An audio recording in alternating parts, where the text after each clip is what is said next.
pare, nagpapakumpisal. Biglang may kumatok sa pintuan. Pagbukas niya, nagulat siya. Lalaki yung kumakatok, puro dugo damit, may takmaba, puro dugo. Sabi ng pare, ba't puro dugo ka? Father, nakapatay po ako ng tao. Ba't mo pinatay? Father, nag-uusap lang naman kami, nauwi sa pagtatalo. Ayaw niya pong magpatalo, Father. Kaya pinatay ko na lang siya. Ano naman ang pinag-uusapan yung nauwi sa pagtatalo para maging dahilan para patayin mo? Pinipilit niya yung kanya, Father. Sabi niya kasi, meron daw Diyos, may Diyos daw.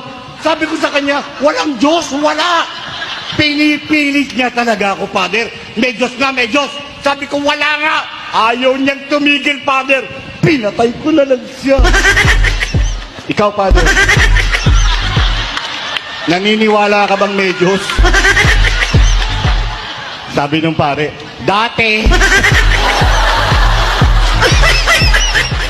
Oh, bakit?